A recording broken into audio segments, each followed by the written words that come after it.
This is 26-year-old Dawson McGee, sitting in a police interrogation room in the early hours of a Tuesday morning. The Monday night before, he stabbed his own mother to death for asking him to move out of the house and get a job. Dawson is unaware that he is being recorded on a hidden camera. In 3 seconds from now, he will hear the sound of the door being opened by a detective. And at that exact moment, you will see a remarkably noticeable switch in his demeanor.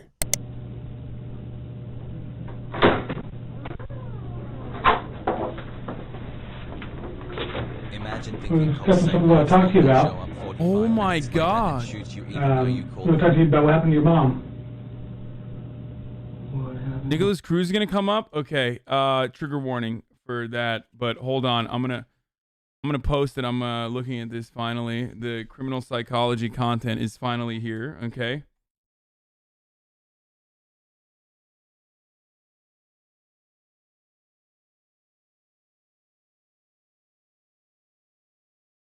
Yeah, I wanted this. Trigger warning. What should I do a trigger warning for? Like, school shooters. www.twitch.tv. I mean, I don't know. Just like, just literally everything. Like, not just like fucking Nicholas Cruz. It's like everything. Self-harm. Maybe. Fuck. I mean, I feel like you should know. You know what I mean? We're doing criminal psychology, so, but you know, I guess.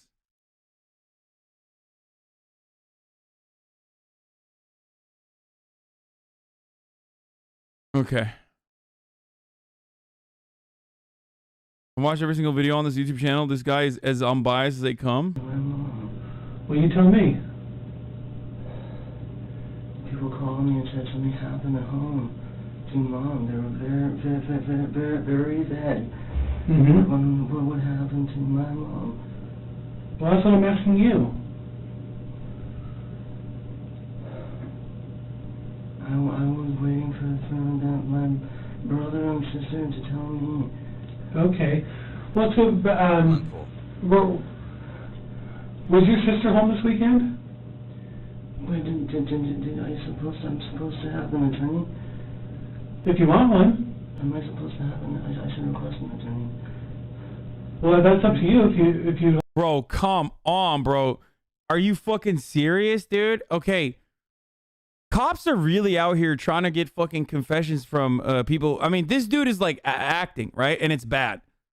He's a fail RP. He's a -1, sure, but like also at the same time, like it's wild that the cop is just like, oh, they know he's acting, but still. We'd like to talk to you. He's definitely not completely unbiased. He does lean towards the cops. I would offer. I want to ask for an attorney. You want to ask for an attorney? Yeah. Okay. It would come as no surprise that a judge deemed him fit to stand trial. A jury then found him legally sane, and he was sentenced to life in prison for the murder of his mother. All of which was in spite of a continuous charade of mental illness similar to the one you see here. Dawson clearly believed that his passage through the legal system would somehow be easier if he were presumed insane, which is a naive, yet somewhat common misconception that many suspects make when facing serious charges. They have this notion that a plea of insanity would either lower the severity of their punishment or liberate them from it altogether. That instead of being sent to prison, they would simply be released back into society, perhaps with a free psychotherapeutic program to attend on the weekends.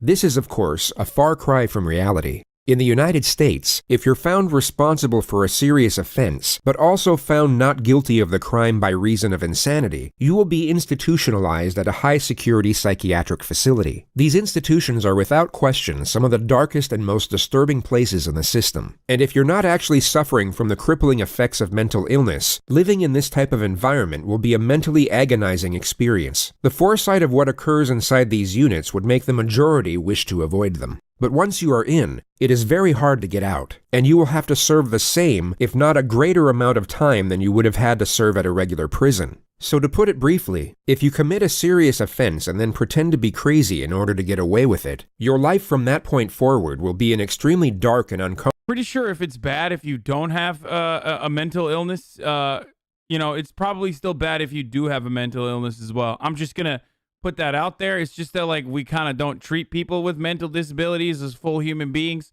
so we don't even fucking comprehend that. Think about it like as though it hurts them or harms them.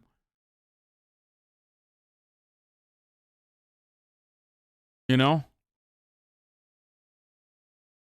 Comfortable existence, whether you manage to fool the Also, system. by the way, this is one area where the NA and EU asylums match one another, for the record. Hold on. Like asylums, like these sorts of asylums, like these sorts of institutions are horrifically fucking arcane and are horrible, even in the EU. Why the fuck are everyone spamming dumb shit? Happy birthday, Opening Juke. Stop.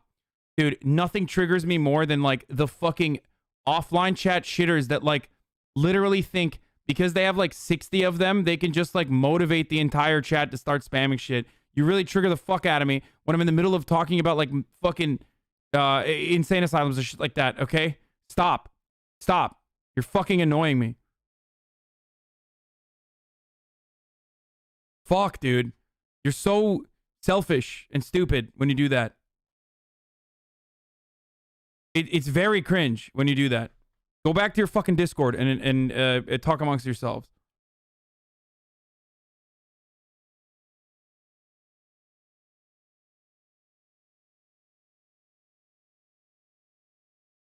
Those places are much worse because the people in criminal psychiatric facilities filled with criminally violent and criminally insane people rather than people who didn't commit a crime. Offliners in every channel always seem to have a huge ego. Yeah.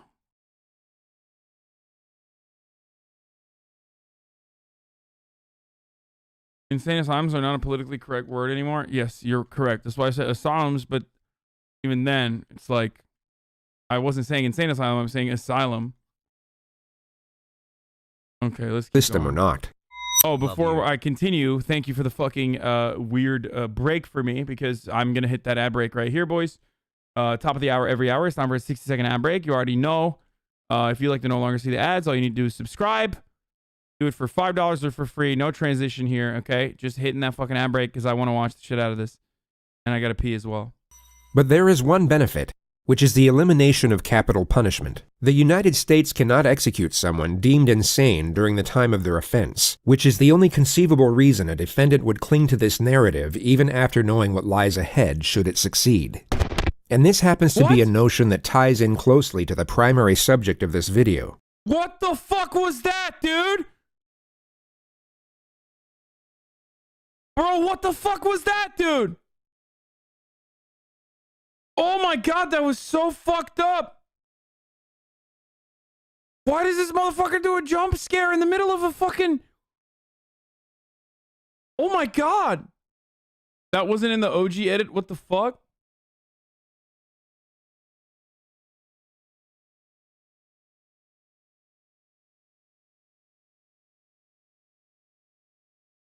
Wait, what? The United States cannot execute someone deemed insane during the time of their offense, which is the only conceivable reason a I don't want to show it to you guys. I just want to see defendant what would cling it to was. this narrative even after knowing what lies ahead should it succeed. Oh! Oh, that's so creepy! Oh, it's Nicholas Cruz, dude! Why did he do that? Oh! Oh, it's so scary! What the fuck? Bro, I literally thought this was supposed to be fucking like a serious video. Why? Oh! Oh, it's so fucking scary, dude. I don't want to show it. Yo. Stop overreacting.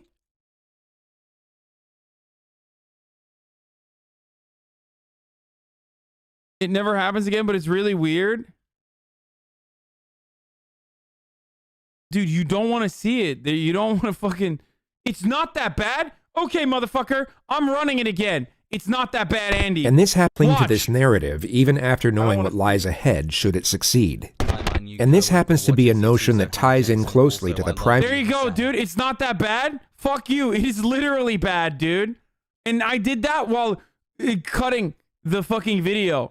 And it didn't, like, scare the fuck out of... That's so bad if you're not expecting it, dude. That's so creepy. That's a fucking murderer, dude. That's like a real fucking murderer. Hasan, why did he do that? Bravest Turk? Yeah, dude. I don't fuck with that shit at all.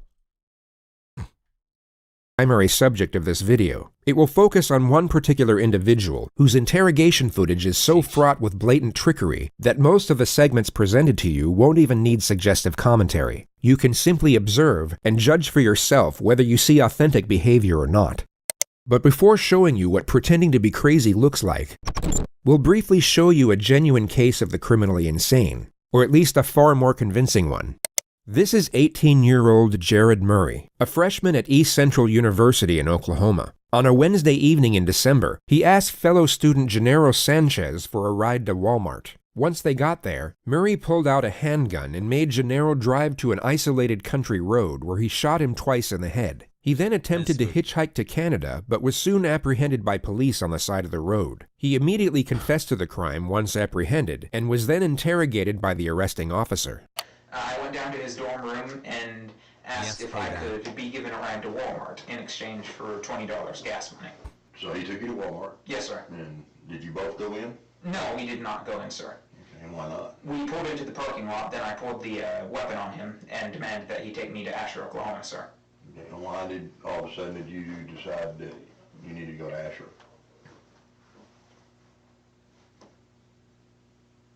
What? 2 months Hasan. Because I was planning to take him out into the country and kill him. Okay. Did he say anything? He panicked, went to pull out his phone. I yanked the phone out of his hand, and then he panicked some more, kept telling me not to kill him. To make him feel more comfortable, I unloaded the clip, unloaded the bullet from the chamber, handed them over to him, and that eased his nerves a little. Then I pulled a second clip out of my pocket and set it on my lap. Can confirm this man is And so legitimately you're driving mentally east. ill. And so I guess at some point, did you decide now was the time? Yes, sir. Okay, and what happened?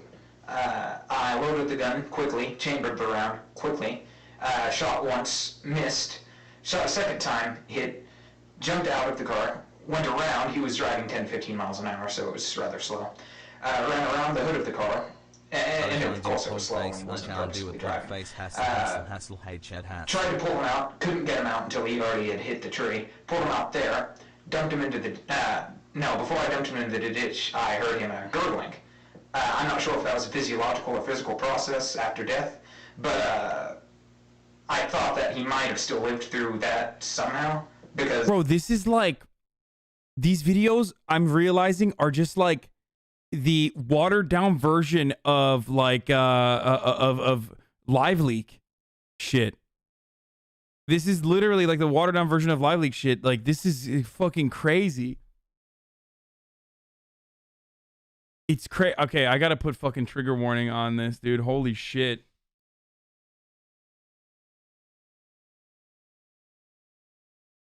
What the fuck?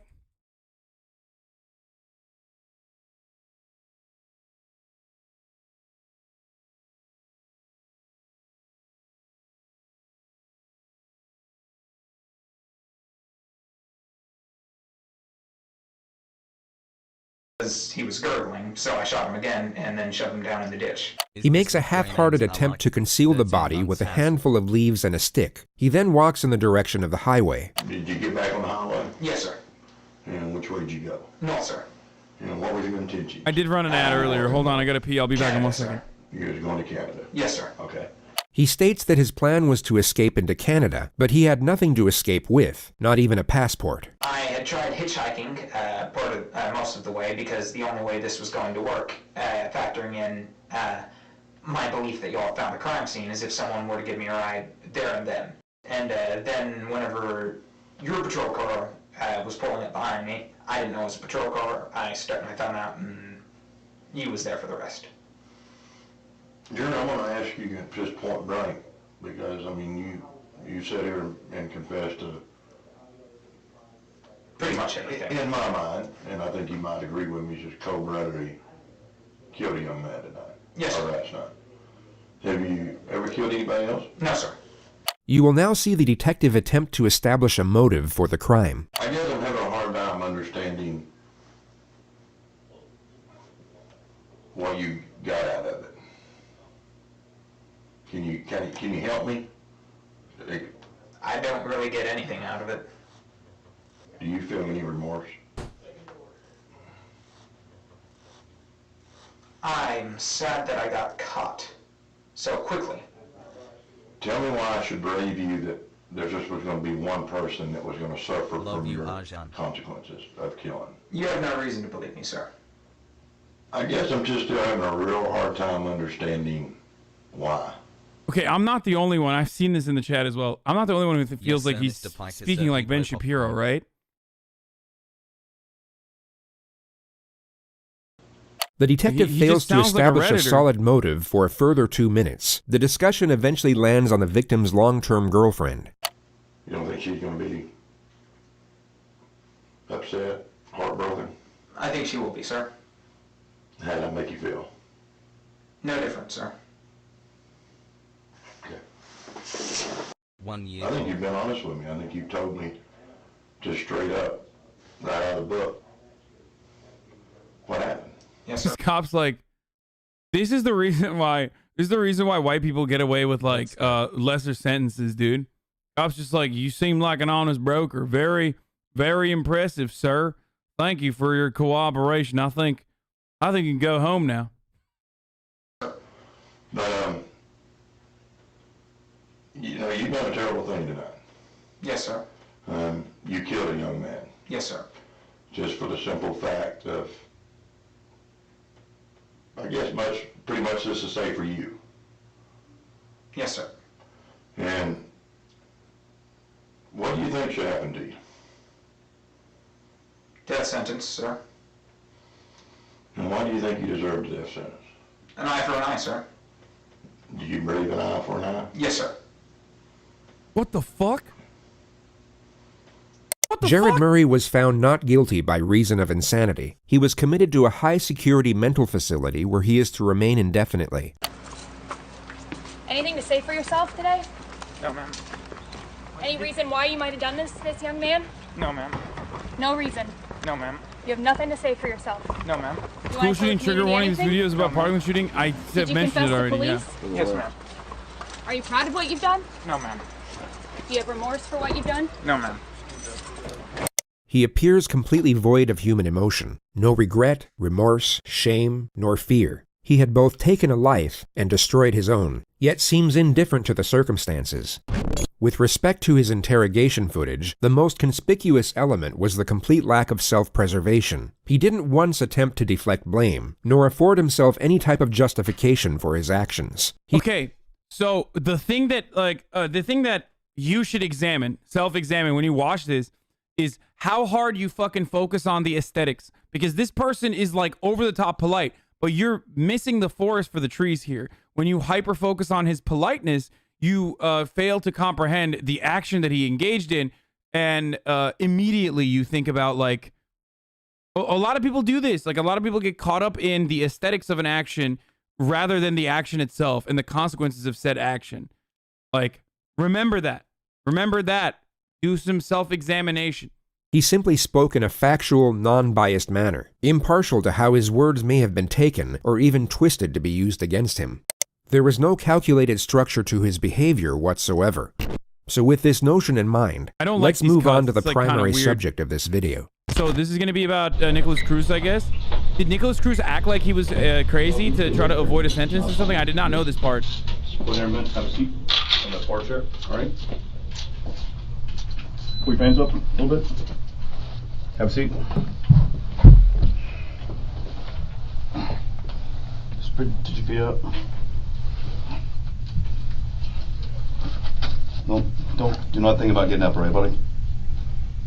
This is 19-year-old Nicholas Cruz, who 3 hours and 55 minutes prior to this moment murdered 17 people at his former high school in Parkland, Florida. Among the dead were 3 teachers and 14 students, the majority of whom were 14 years old. A further 17 students were seriously wounded during the massacre. The gunman dropped his rifle 7 minutes into the rampage and then blended in with the crowd as he ran out of the building. He was at large for 1 hour and 20 minutes, during which time he stopped off at a Subway and then a McDonald's, where he sat down and casually spoke to one of the victim's brothers. The student was unaware that his older sister had just been shot through the chest by the man sitting across the table. The description of the shooter was transmitted by police over the radio, which led to an officer identifying and arresting him on a street just 2 miles away from the school. He was taken to the nearest hospital and examined by a doctor for roughly 1 hour and 45 minutes. He was medically cleared and then transferred to the local sheriff's office where he was subjected to interrogation.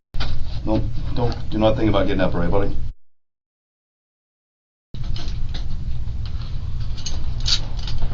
From the moment the subject entered the room, his eyes have been fixed upon nothing but the floor. He's held on to this downward-facing gaze as if he's either in a state of shock or disconnected from the moment.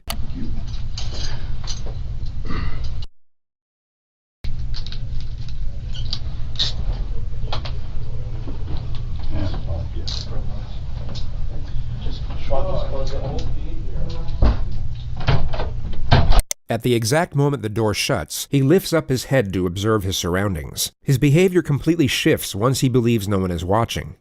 If we look at his demeanor a moment earlier, we can see the contrast. He went from being detached to alert. His behavior changed as the environment changed, which is a recurring theme throughout this interrogation. It shows us that his mind isn't wandering off during these moments of apparent disconnection. He is in fact fully present and very aware of what's going on around him. I didn't mention how the police also bought him Burger King after they caught him. No, that was Dylan Roof. That was another white supremacist, black church shooter who was given Burger King, not like taken to Burger King, I don't think, but like given Burger King after he was caught. And that's a part of the interrogations process in a lot of instances, even though it is used as a example of like what happens to white shooters versus black people that are perceived to be shooters. I don't remember a lot of this, dude. I don't remember, and I covered the shit out of this, but... As he looks up, his eyes immediately lock onto the camera. He now knows he is still being watched, and his following gestures will resemble that of someone with suicidal tendencies.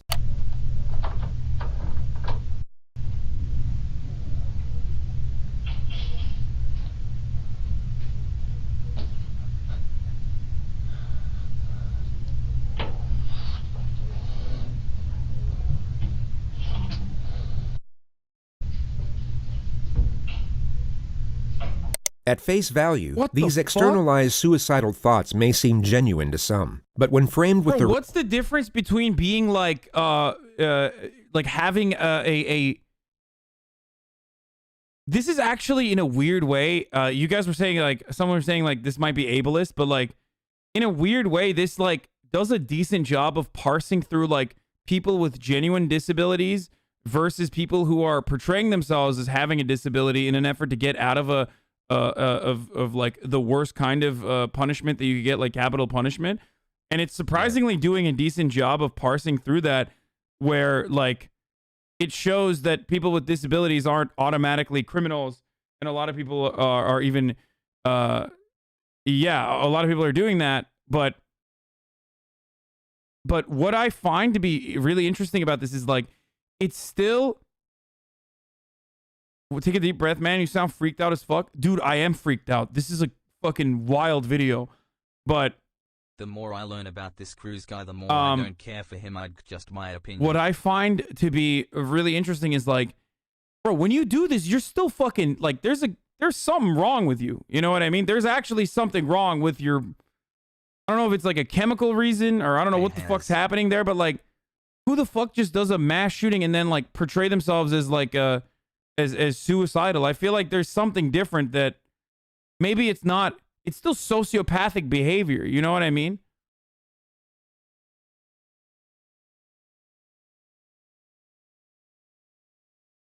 Anyways, the rest of his behavior throughout this interrogation, they are exposed for what they really are: an act, a calculated attempt to garner sympathy and paint his character in what he believes to be a more positive light.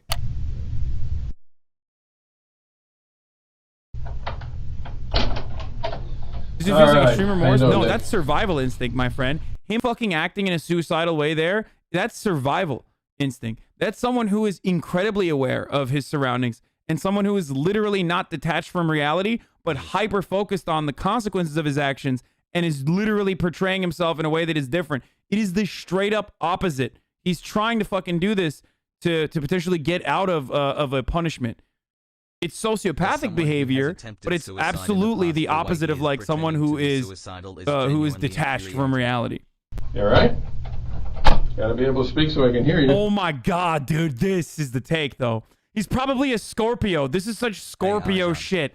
Dude, that is so insane. What an insane thing to say, dude.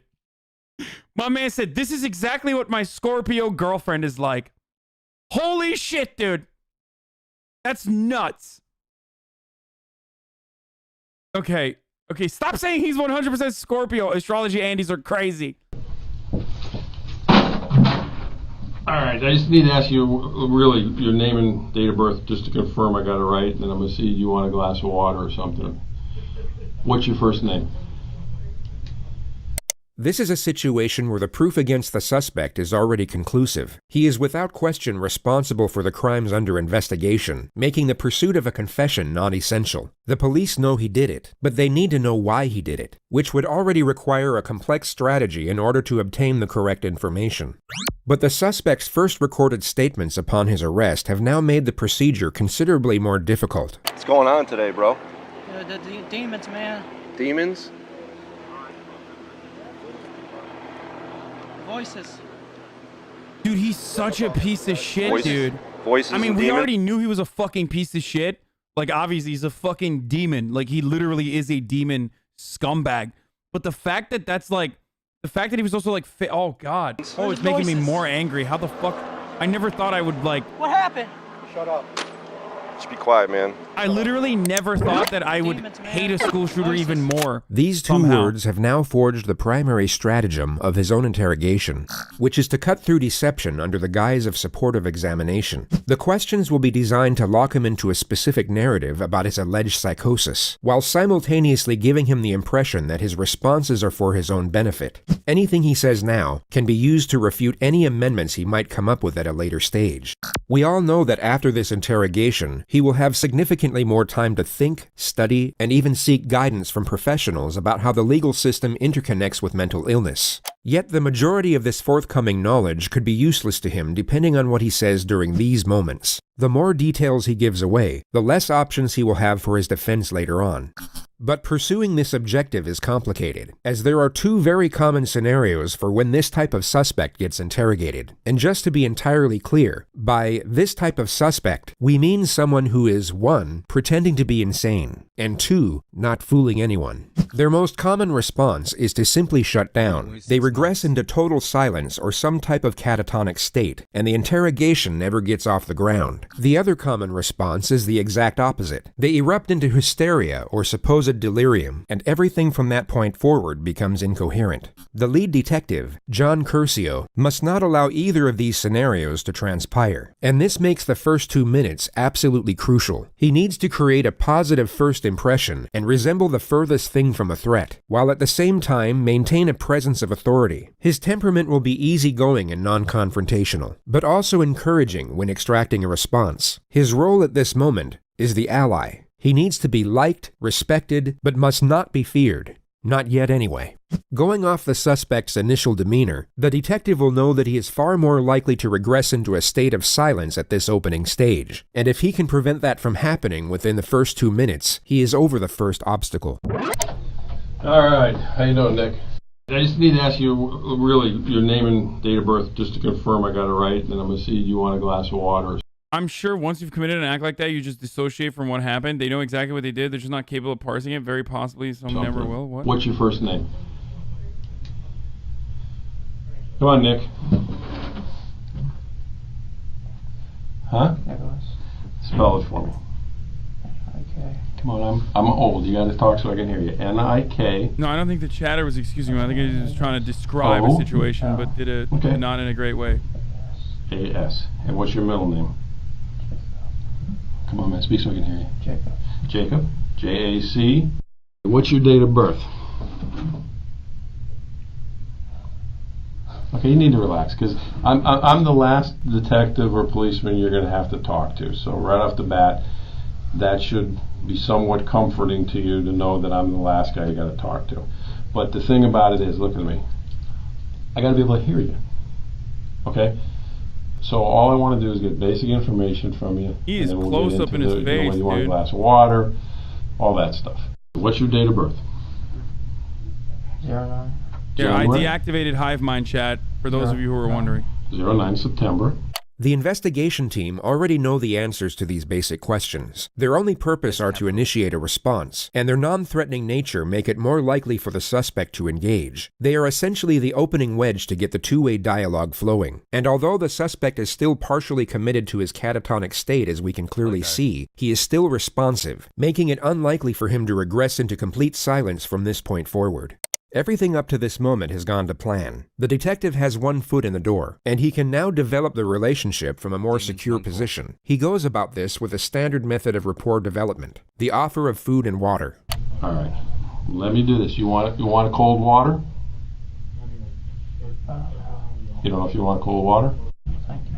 Well, thank you. Well, I'm going to bring in 2 because I want one. It was hot, and if you decide you want to have it, that's fine. You sure you don't want something to eat? Okay. The refusal to accept food and water. Motherfucker said, this is exactly why I'm never killing anyone. Okay, dude. I'm good that is the deterrence for you. I mean, I know it's a joke, but Jesus Christ, dude. Look, it's too awkward. You know, the interrogation afterwards is just way too awkward, dude. But just stop making astrology jokes for 1 second. Holy shit. People, yeah, chatters will literally say anything in the chat. I've already said that, okay? You already know this. This establishes a fucking truth. We already know. But, I don't know what it is. There's just something about this where, like, there's a hunch. As soon as I saw this video, maybe it was like I was led to believe that he is, like, pretending to be crazy because, like, that's what the fucking title is. Sussy. But there's something about the way he fucking presents himself where you're just like, yeah, he's like faking it. He has like this fire behind his eyes where you're like, you see like the how do I describe it? Like you see something behind his eyes when you see his fucking face where like he's sitting in that courtroom, right? Where he's sitting in that courtroom and you're just like, this motherfucker knows what he's doing. You can see the intention and you can see like him feeling good about what he's doing too. Like, oh, I'm actually fucking getting this. I'm actually getting this point across or something. Like there is like an intensity and also intent at the same time. Like he's crafty. It's really fucking weird. I don't know how to describe it. Water is a familiar response which you may have already seen on this channel. It's smug. It's so fucking smug. Thank you. That was the word I was thinking of. Like, it's so like, yeah, I did this on fucking purpose. There's nothing you can do about it. Like, I had the power in my hands to do this. And also, like, I'm still purposely trying to fucking, you know, portray myself a certain way. Glaring manifestation of shame. This is not to be confused with guilt nor remorse, both of which require the acceptance of responsibility, which in turn directs our focus outwards on the feelings of others. Shame, on the other hand, shifts our focus on the perceptions of others towards ourselves. The subject is afraid of how it will look if he accepts the offer considering the circumstances. He instead wants to appear as if he's so negatively affected by the events that he's unconcerned with meeting his basic needs. Of course, I have so many different keys. All right, I'll be right back.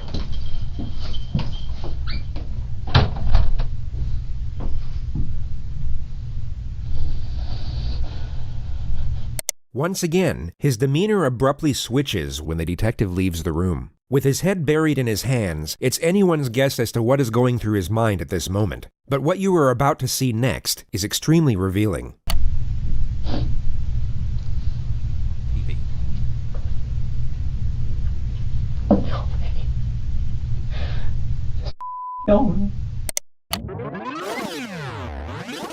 Cruz was a left-handed shooter. The surveillance at the school would confirm this, and if you pay close attention to the movements of his hands in the next moments, although very subtle, you can see that he's reimagining holding his weapon. What the fuck? But what's more telling is how his demeanor abruptly stops and then completely switches right before he looks in the direction of the camera. He goes from holding a rifle and beginning to smirk to then pretending to cry and reverting back to his suicidal mannerisms. This all occurs in under 4 seconds.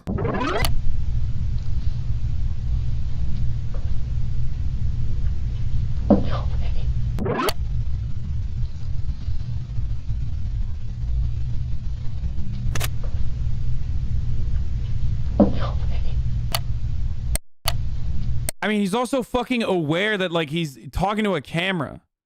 Like, he's aware that he's currently being recorded, or rather, like, someone, they know that there is a camera in the room. Like, that's, again, awareness entirely of, like, that's not, like, detachment that you would experience.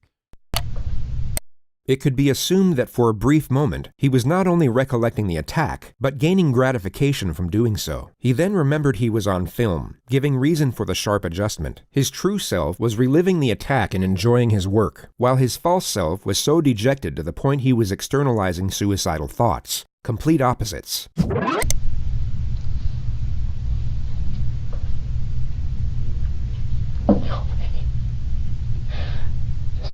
No.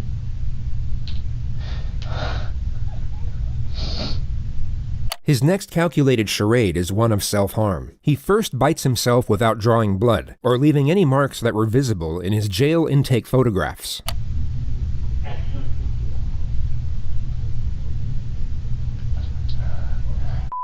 That part, it felt like a little bit of a stretch, by the way.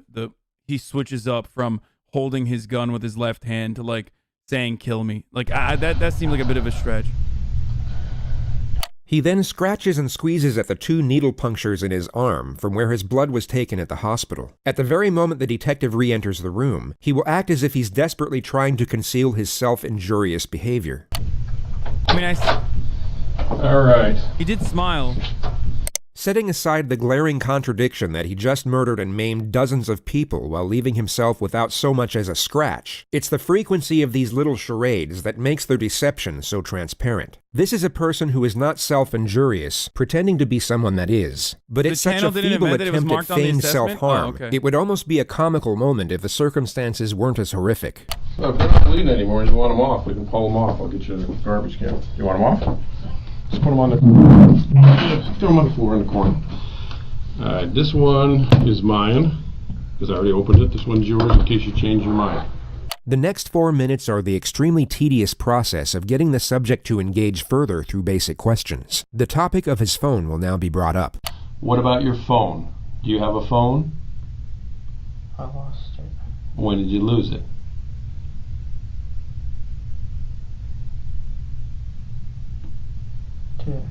Today? Okay. What kind of phone is it? I don't know. Okay, is it a flip top, an iPhone, a Samsung? It's a phone. I hate talking about rehabilitative justice because this is the one fucking instance, and I literally always talk about this. This is the one instance where, like, restorative rehabilitative justice does not have a solution currently. Like, our modern medicine does not have a solution for antisocial disorders like this, that where people engage in violent actions.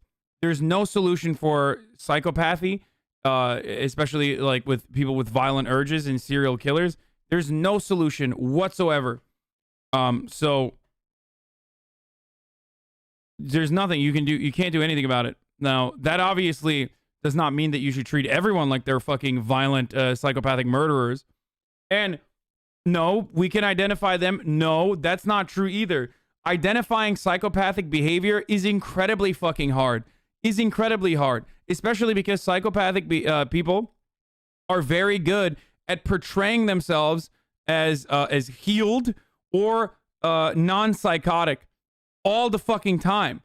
So no, it is literally the one area where in criminal justice where it is remarkably difficult to figure out what to do with people that have that have urges like this and will act on them in a violent way. Sociopathic, but yeah, okay, that's yeah.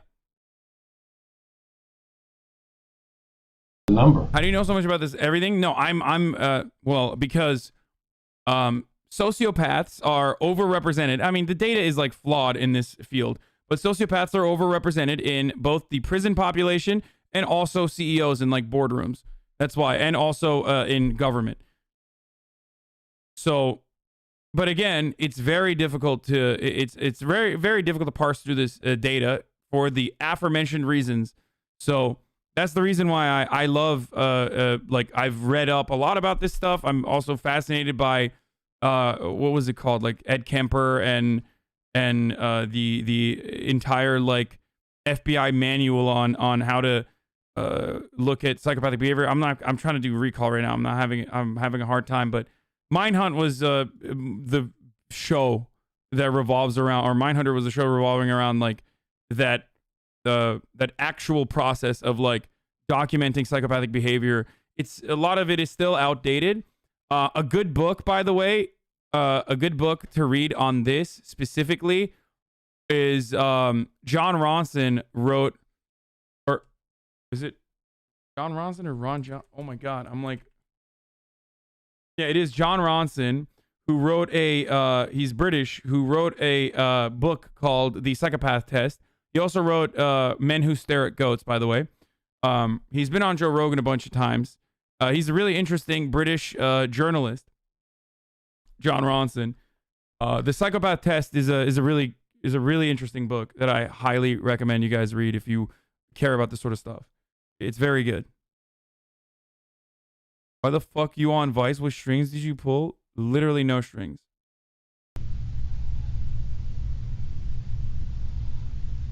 I can't remember. Okay.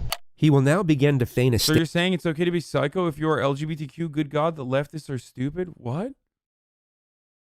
Dude, I'm sorry, but you have to have a brain that is this tall. Okay? You have to have a brain processing power that is above this line for you to be able to watch this, okay? For you to be able to watch my content. I'm just letting you know. You have to have a tall brain, and unfortunately, you do not make up the processing power for this. They're baiting you, dumbass. State of hysteria, which then morphs into a simulated panic attack and fake hyperventilation. The detective will need to refute the act immediately as to not let the subject gain confidence with it, but he also has to maintain rapport and avoid confrontation. He essentially has to tell the subject to knock it off, but in the most passive manner possible. The rest of the chatters are above the line. Sorry, let's keep going. I can't remember, dude. I can't. Okay, Nick, calm down. Okay. You've already been medically cleared. I know what's going to be talked about is difficult, but again, you don't remember your phone number. How long you had the phone?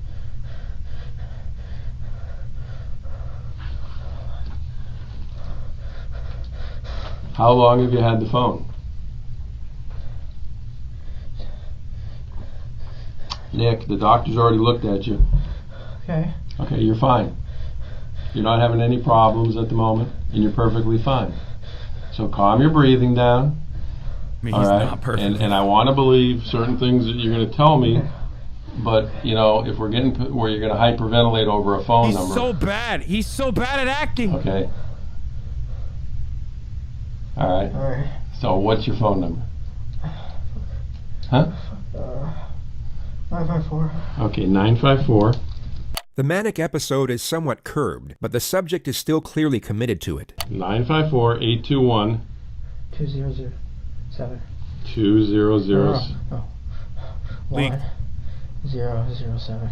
1007. And again, going back to what kind it is. Do you know if it's an iPhone, a Samsung? I don't know. How long have you had it?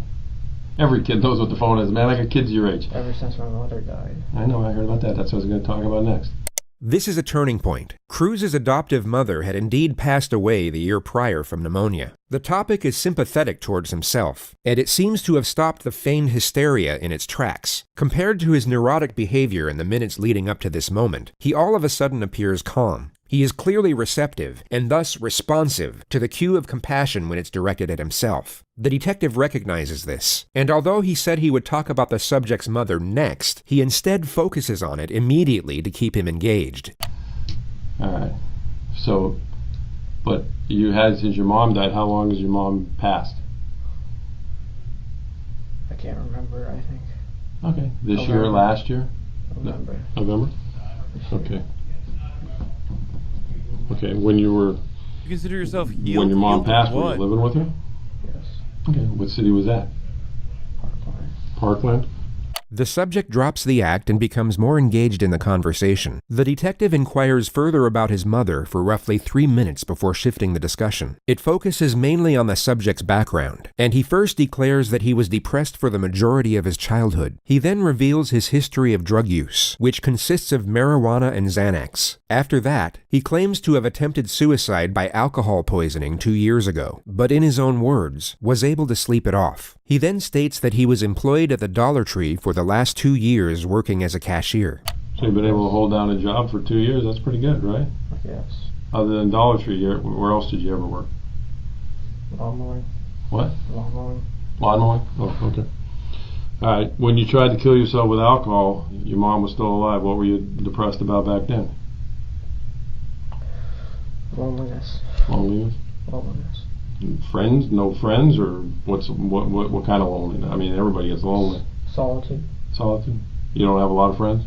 No. Okay. Today, when I say today, starting from last night when you went to bed to this morning, did you do any kind of drugs at all? Any Xanax, any marijuana, anything like that? No? Okay.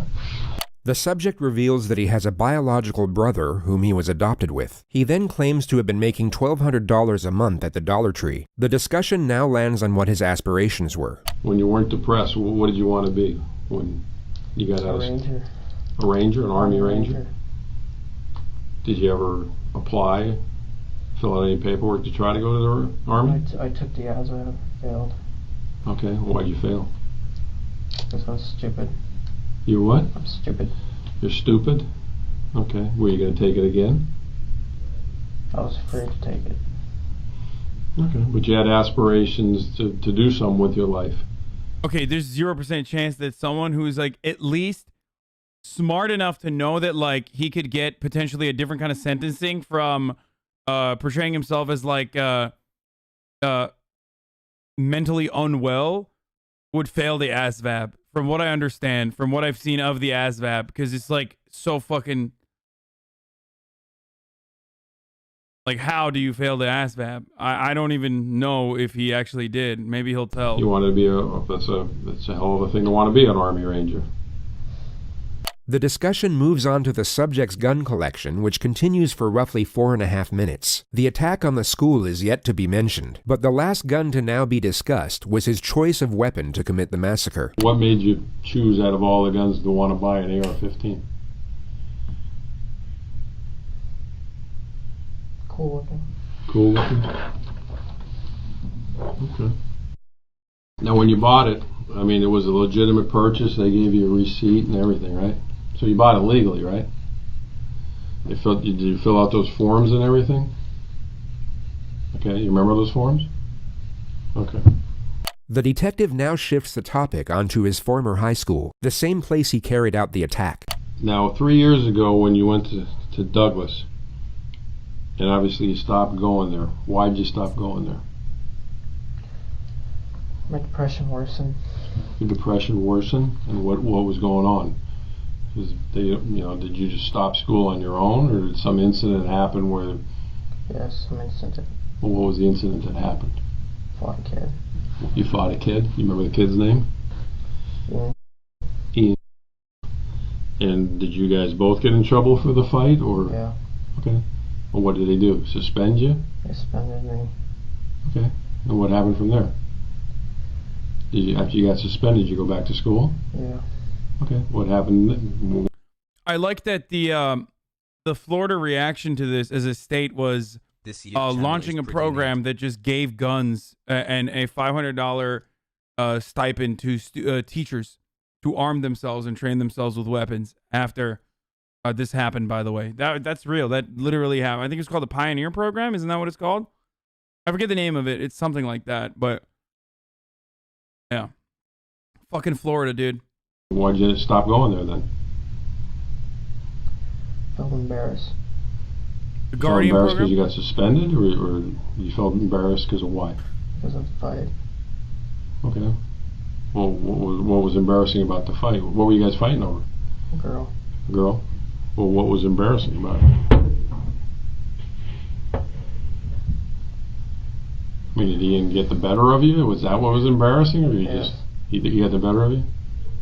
Okay. He has just provided the state with a solid argument for a motive. Establishing a reason for an offense is critical when dealing with claims of insanity. It can not only indicate premeditation, but also calculated malice in connection to the crime, something considered absent in the mind of the criminally insane. He also asserts that he was lonely and depressed while attending the school, all of which can reinforce the argument that he was exacting revenge upon the community in which he felt ostracized. All right, so you go back to school. What ends up happening? You just stop going to school out there, or you got into more problems? Where they Got into more problems. what was the more problems? Failing class. Okay. Not going to school. Okay. And this was all while your mom was still alive? Yeah. Okay. Did there come a point in time where you just stopped going there, or they expelled you? Or I just stopped going and then transferred me. They transferred you? When they transferred you, was that upsetting to you? Yeah. Okay. As we know, the suspect has made the claim about hearing a voice which he labeled the demon. The detective will now attempt to get a detailed narrative of these perceptual disturbances. He will do so by asking a series of open-ended questions, and then continuous follow-up questions thereafter. This will lock him in. It's not illegal to interrogate someone without a lawyer, dumbass. But he should have asked for a lawyer. Surprised that someone who has the wherewithal did not do that. Into specific claims about what he was hearing. The more information he gives away, the less he will be able to amend later on. And the more questions that are posed, the more likely he is to make contradictions that can be used against him. The suspect believes this is some type of clinical evaluation for the sake of his own well-being, and this misconception will become glaringly apparent later on. He, at this moment, is oblivious to the fact he is giving information away that will be used to cut through his own defense in years to come. Also, on top of that, if he fucking immediately rushed to call for an attorney, then he probably calculated the likelihood that he would not look, like he couldn't go for the insanity plea. You go to the hospital, the doctors clear you, and you're talking about demons. What are the demons? The voices. Well, tell me about it. What are the voices about? It's another voice, the evil side. Okay. And how long has that voice been going on? 9 months we have sub-baby together now. Years. Did you ever tell anybody about the voice? Never? And what does the voice say to you? Burn, kill, destroy. Okay, burn, kill, destroy what? Anything. Okay. But have you ever burned, killed, or destroyed anything? What have you burned, killed, or destroyed? Burned, just fire. Set fire. To what? Pit. In a pit. Fire. Oh, a fire pit. Okay, well, I mean, the voice told you to burn something, you built a fire in a fire pit. What's destructive about that? That's what fire pits are made for. What else did the voice tell you to do that's... Kill animals. Okay, have you ever killed animals? Yes. What kind of animals? Birds. Birds? Wild birds or people's Birds. pets? How do you kill them? Birds. How do you kill them? Wait for them, kill them. Oh, can't catch them, so how are you waiting for them? Out in the grass. Wait for a bird to come up. There's no way, man. I'm a bird lover. There's no way. You can't catch a bird, Holmes. No, I mean like... with a pellet gun? Oh, okay. Where's your pellet gun? It broke. Okay. Alright, so the voices tell you... Damn, dude. He's like, yeah, you done fucked up. Wrong detective friend. I'm a bird lover. That's crazy. He's like, guess what, dude? I'm a fucking bird lover, bitch. So it's not gonna work with me. To hurt animals and start fires in the fire pit. When was the last time you heard the voice? Hassle. Yesterday. What time was it yesterday? It was at night. Okay. And where were you at? Work. You're at work? So you're at Dollar Tree. And what's the voice telling you? Hurt people. He should have brought a specialist in people at bird Dollar law, Tree? to be honest. Or hurt people? Hurt people in general. Okay. Doesn't say specifically who? Alright. Can you tell how old the voice is? My age. Okay. Do you have a good voice too, or just a bad voice? Is there a voice inside you that says, do good things? The detective will now start getting confrontational, and the subject's behavior will shift once more in response. You will see him get defensive as he attempts to protect his narrative, and his responses will become much faster. He will even cut the detective off multiple times. Keep in mind that he was barely saying anything at the start of this interrogation. This motherfucker is RP checking him straight up. No? Hasan.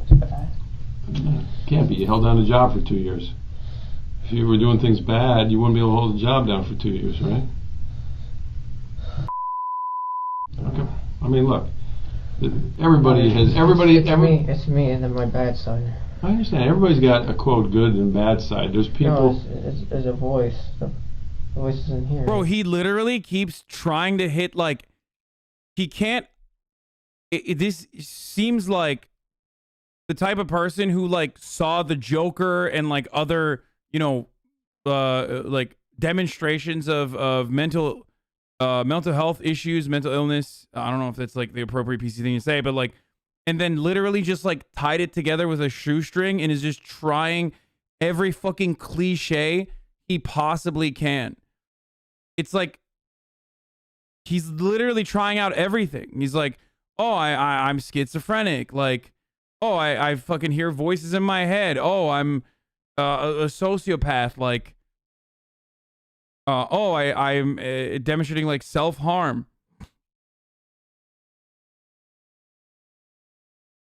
Do you support the death penalty? No. And that is me. Just regular me. Just trying to be a good person. Okay.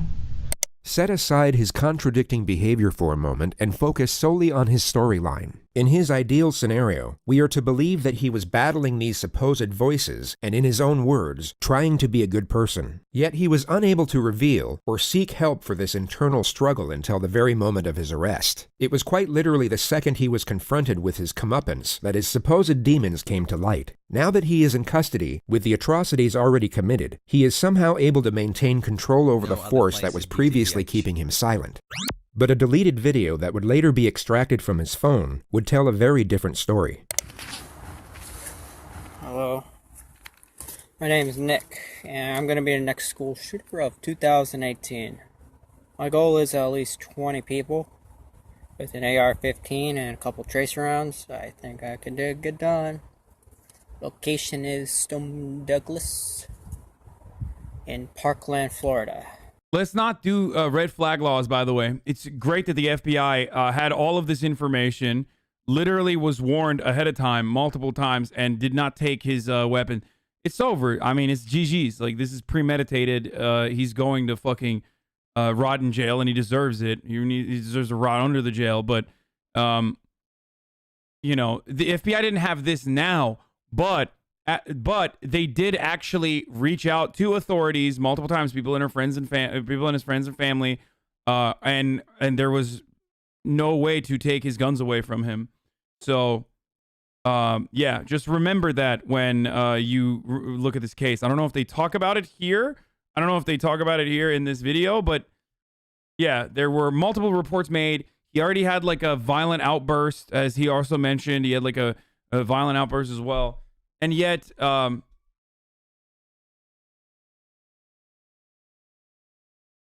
you know, he's fucking, they didn't take his guns away. It's gonna be apolitical video for the most part. Dude, what do you mean apolitical? There is no like a political approach to this. Like, that's not politics to say that like this dude was there was no law in place where they could like take his guns away from him when the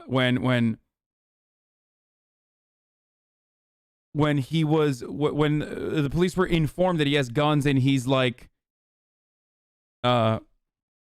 Captain Hindsight.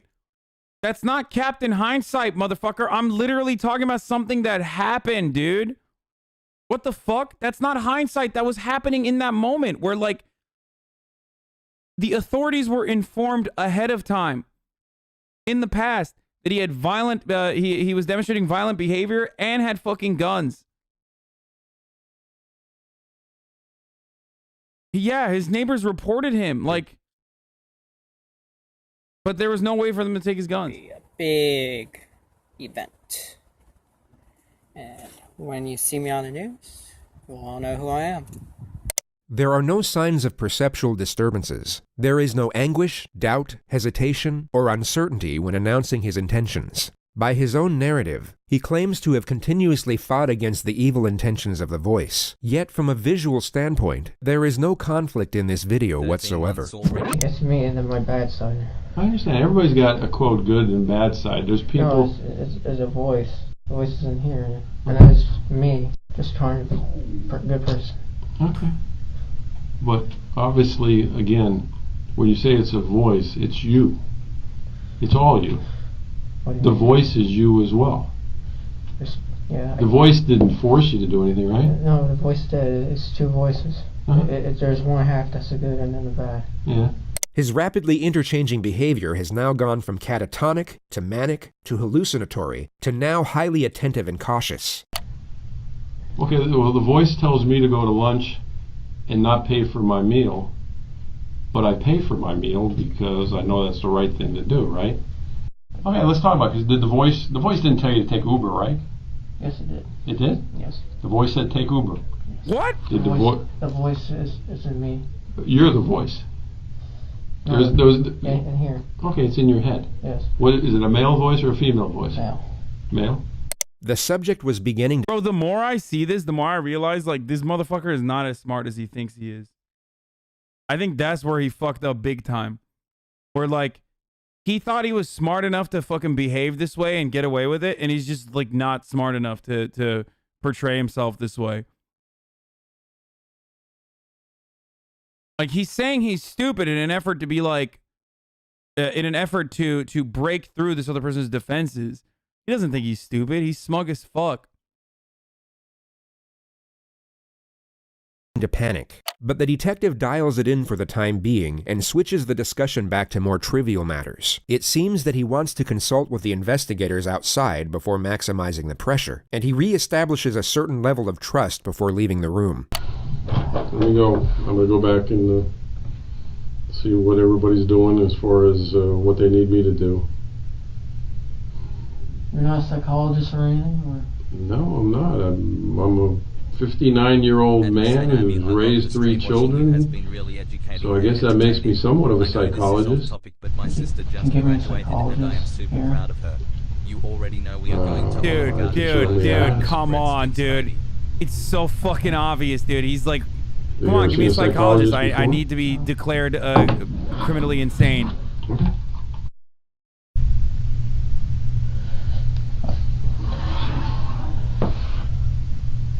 The subject scratches his arm for another 2 minutes. He then switches to a hallucinatory state and appears to be seeing things in the room.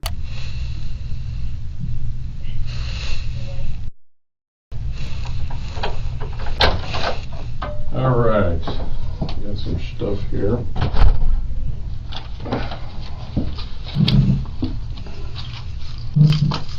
Oh my god, the detective will once literally caught in 144p, dude. Caught in 144p right here, dude. What the fuck? Oh my god, this is like, in a weird way, this is so rewarding to see this fucking piece of shit.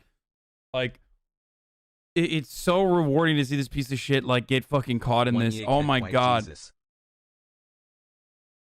Caught in 144 hertz? Whatever. You know what I mean. Fucking shut up. 480. 122p, dude. Whatever the lowest is. Okay? Yeah, 144p. I'm right. More dismiss the act by pretending to not see it. He will then pose a question to the subject, and the charade will cease immediately. I was right, you fucking idiots in the chat. I was right. Here's the water. You put it back over here. You definitely don't want the water, huh?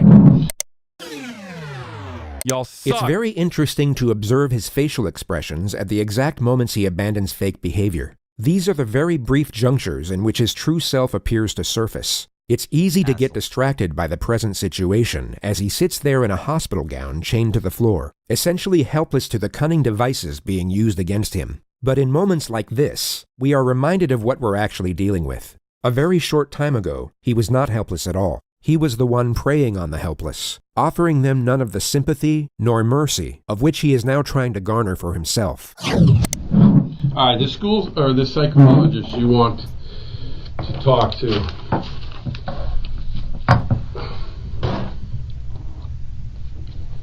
Obviously, dude, these videos are so good. What you want to talk to them about. So I really like this. Exactly. I never thought I would fucking watch a video without pausing this much for like an hour, and it would keep me fucking captivated from point A to point Z.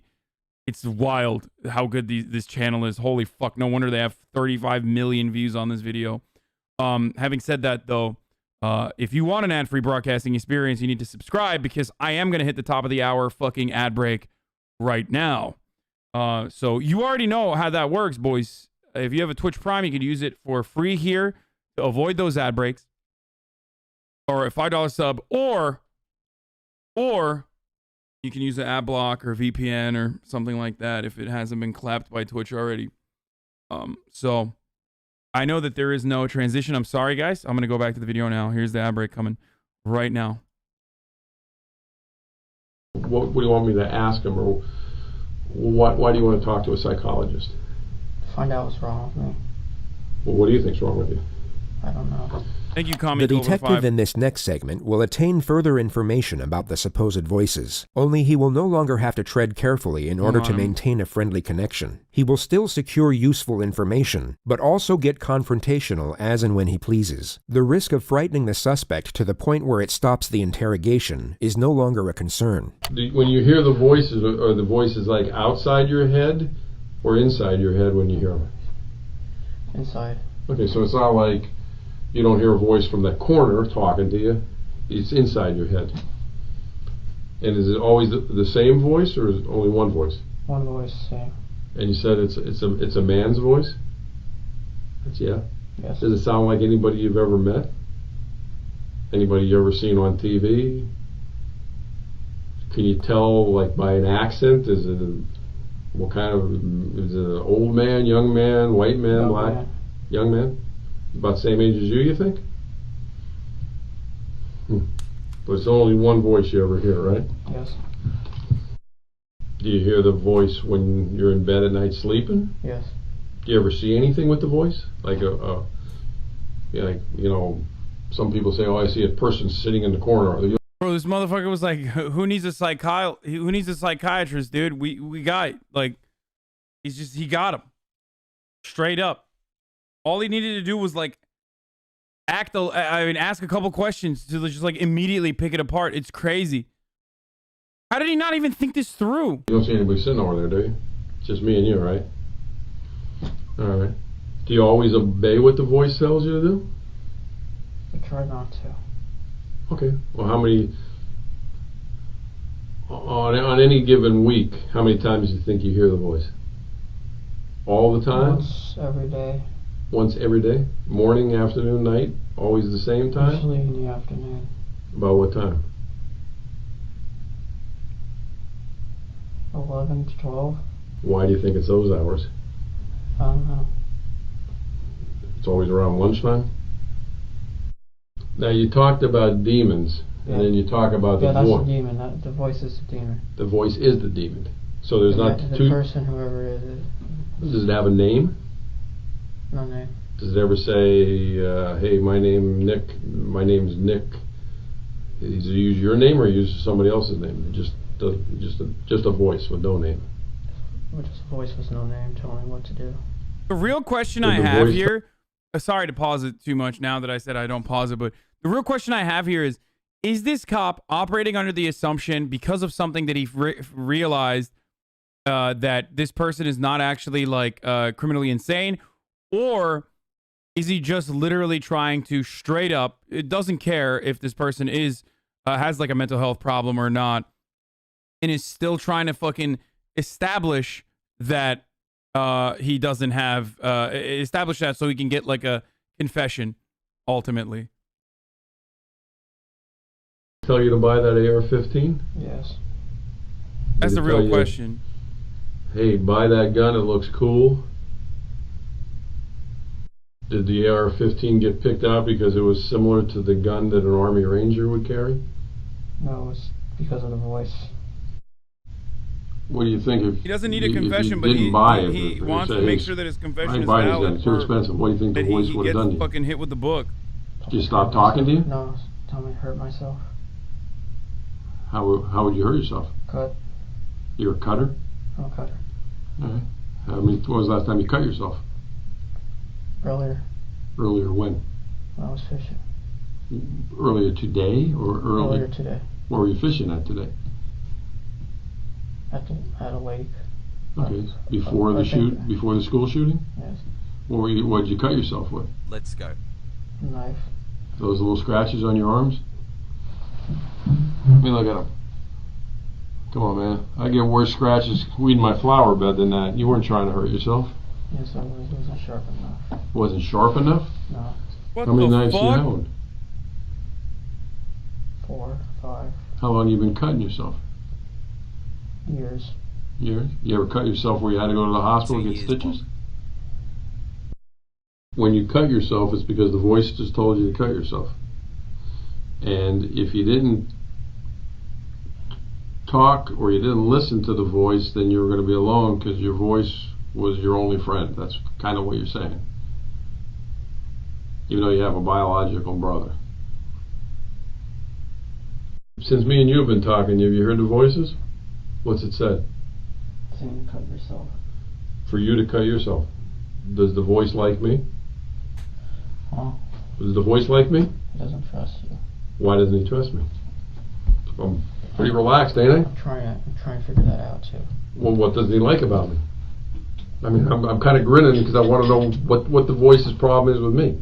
He's What grinning doesn't he because he like about fucking me? caught him in I treated you 4K. fairly. I've given you water. I talked nice to you. You know. You're too nice. I'm too nice. Yeah. Yeah. How many times has the voice talked to you while we've been in the room here together? A lot.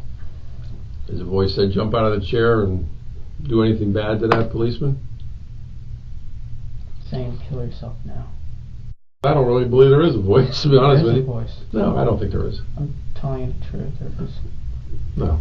I mean, I feel you probably want to kill yourself because of what happened, but... No, the voice is telling me to kill myself. Okay, but... Damn! The voice is telling you that the AR-15s is... You like guns, man. You wanted to be a ranger. You like guns. It's alright, there's cops like that. There's cops who got 50 million guns. You didn't buy guns because the voice said, hey, today I like Mossbergs, tomorrow I like AR-15s. You like guns. Bro, that's a self-report by the cop, by the way. Can you call the psychologist? I've already got the questions from some of the psychologists. Some of the questions I asked you were from... Yeah. I see. That's the ones I asked you. You already... No. The questions were obviously from the investigation team and not a psychologist, but the suspect doesn't know this, and it's fascinating to observe his reaction when he sees the questions are not sympathetic in nature. He perhaps thought a psychotherapist would be asking him about his feelings and affording him some type of reassurance after he committed mass murder, and he becomes very unsettled once he realizes the procedure won't be quite as sympathetic. Voices. Are the inside or outside of your head? What do the voices say? These are all questions I asked you. How many voices? You said one. Whose voice do you think it was? You didn't know. What the f is wrong with me? I don't know. I don't understand why you can't admit you like guns. You want to talk to a psychologist. Why didn't you talk to a psychologist when the voices started? The voice is telling me not to, and I listen. The voice was telling you not to talk to a psychologist? Yeah, but myself, I wanted to. You ever go to church? I wanted to. No, I'm saying ever in your life. Yeah. Do you believe in God? I don't believe in God. What do you believe in? I feel like there's something. Okay. But if you believe in demons, do you believe in angels? Angels is the good. Let this man Demons go, are the brother. bad. But when you say the word demon, you think it's an evil spirit? Or what do you think it is? A voice. The subject had earphones in during the mass shooting. The topic now lands on the music he was listening to. Well, I mean, I'm sure we don't like the same music. What kind of music were you listening to? Name the group. What was it? Mark Green. You have to help me. Mark what? Mark something. What was the song though? Sad. That's the name of the song, Sad? No, Salad Days. Salad Days? Fuck! DMCA!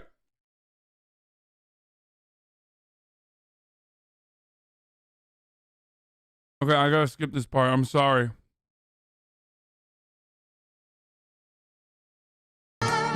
Oh, fuck!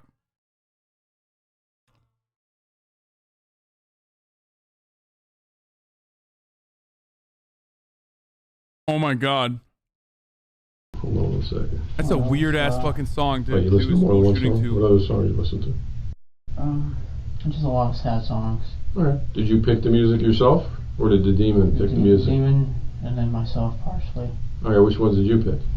The sad ones. Which ones did he pick? The evil ones. The evil ones. Give me an evil one compared to a sad one. You already gave me a sad one. What's an evil one? Panzermensch. What? Panzermensch. Panzermensch.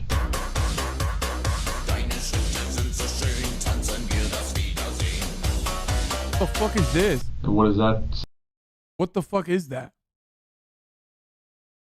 Wait. Dude, this dude is so fucking 4chan, it hurts, dude.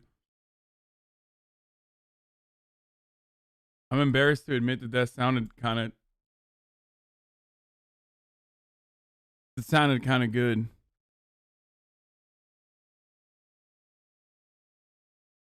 He was a bit of a bop. Which is fucking... don't get mad at me, dude. I mean, it's... What up, Doug? What up, dog? Evil songs, anything. That sounded good, but not Mac DeMarco. No, Mac DeMarco sounded good, too. Is it Nazi shit?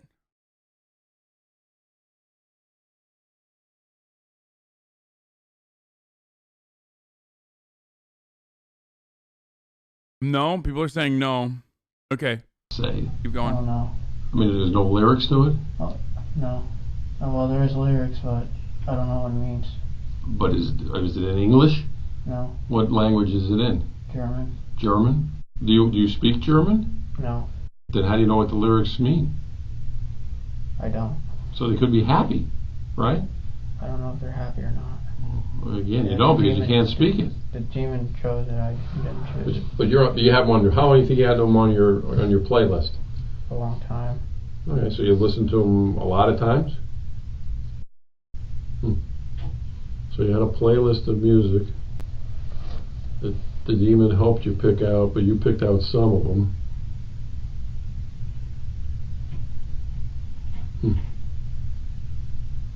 Nicholas Cruz having a tough time understanding this demon thing. Parkland shooter. Nobody understands. Well, the Xanax you were talking to me about earlier, where'd you get the Xanax? On the street or? On the streets. So you used to buy that? Other than Xanax and marijuana, what other drugs you never tried? Flakka? PCP? Cocaine? Heroin? This right here, low key, like this detective's doing a great job, so I don't want to shit on him too much. But that betrays the fucking war on drug narrative and justification. That motherfucker knows that weed and Xanax don't cause you to demonstrate violent behavior or violent outbursts. He knows that. Has right. But for years, as he was a detective, he, among so many other people, probably still absolutely used that as a fucking aggravating cause. I just want to fucking point that out. No. Okay, Xanax, how many of those did you take when you used to take them? 5. Okay, 5. What size bar? How big? What color was it? Half, sometimes full. Okay, what color? They all white. White. All right, but that was off the street. Did they help you sleep? It made me drowsy. Okay. Did it make the demon go away? Yeah. When was Xanax that is not an you did Xanax? anti-hallucinogenic. He's thinking lithium, right? I mean, I don't know, but A long time. So if the Xanax helps you get the demons away. Marijuana does it better. Marijuana does better? When was the last time you smoked marijuana? Last week. Last week? Because you're making $1,200 a week, why didn't you smoke marijuana every day to get rid of the demon? Illegal. It's illegal? Yeah. It's illegal. It was illegal whether you do it once a week or once every 5 minutes. So why didn't you choose to get rid of the demon by doing it? Anytime you heard the demon, just light up a blunt. I mean, you had the money, man. Because I knew it was illegal and I didn't want to do wrong, but he wanted to do wrong. Okay. So the demon wanted you to do wrong, but then your good side didn't want to do wrong by smoking marijuana? Even though I made him go away. I hate doing illegal things that the demon tells in order to get rid of the demon, which is why I went and did a mass shooting. I don't know if he knows. Doing a mass shooting, also very illegal. Perhaps way more illegal than smoking a weed. Even though it made him go away. Huh. Well, I don't know why you didn't tell the doctor then you had anxiety problems and marijuana and Xanax cured your anxiety and made the demons go away. It seemed like an easy fix, man. If that's true.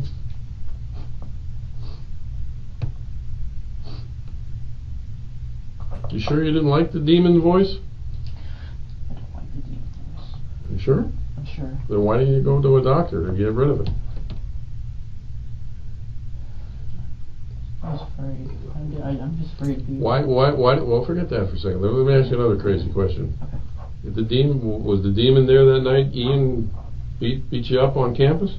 Huh? Was the demon there that day when Ian beat you up on campus? Yes. He told me to go up to him. Okay, so who did Ian beat up? You or the demon? Me. Okay, so why didn't the demon do something to stop it? I didn't do it. Huh? Why didn't it? I don't know. That's a good question, because the demons tell you to do all these bad things. Why couldn't the demon get you mad enough to get the best of Ian?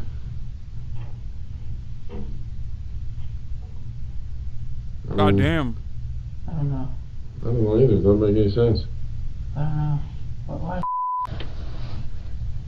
Why?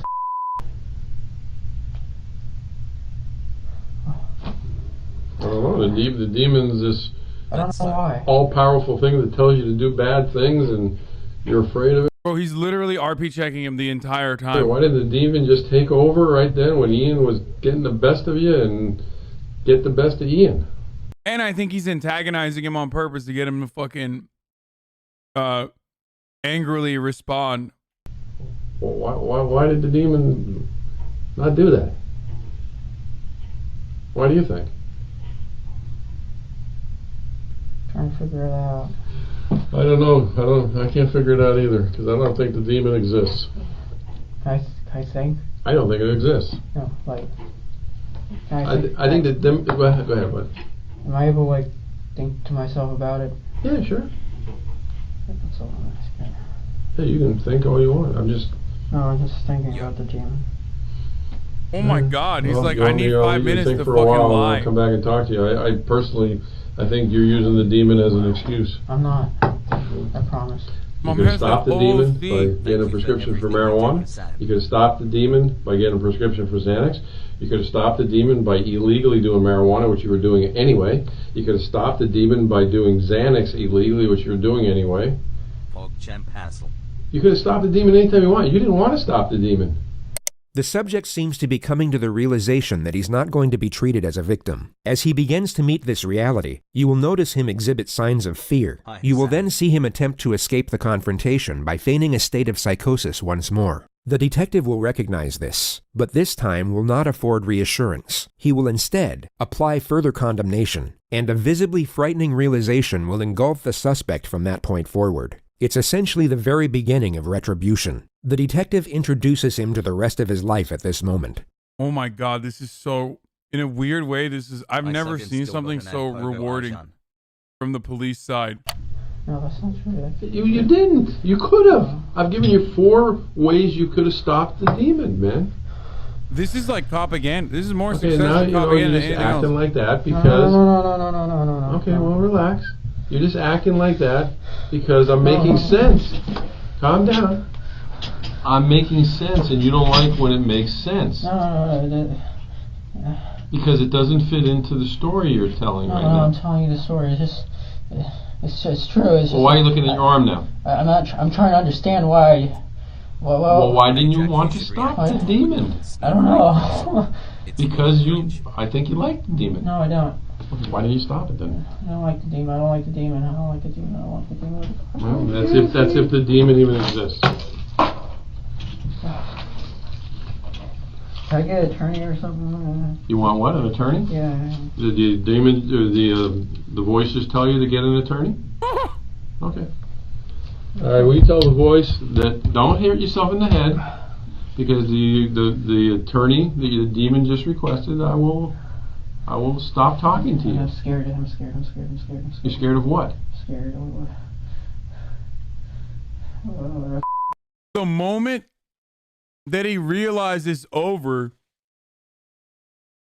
the moment where he realized it's over, he fucking turned around, asked for an attorney, and is like, it's not because the demons are acting out, it's just because he's realizing that it's done.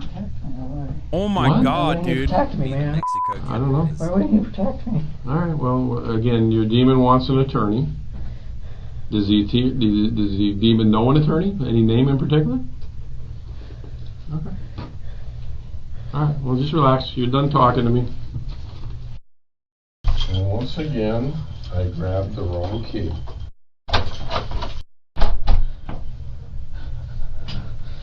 Has capital.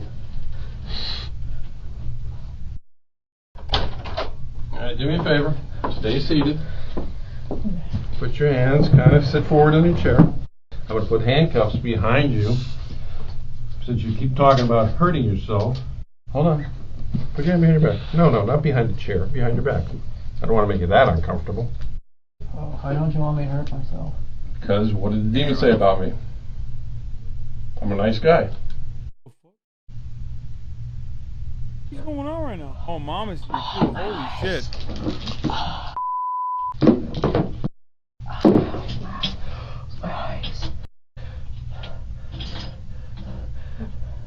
Real fucking freak shit, by the way, for the record. Real freak shit that he like didn't feel this kind of remorse for the actions at all. But all of a sudden, the reason why he's panicking and like acting out this way is because he's panicking. And the reason why he's fucking panicking is because he just realized like, oh shit, the consequences of said actions are going to destroy me. That's so fucking that's just like, that's actually psychotic. As buff. When the game is over, like he lost the game, he's like actually mad.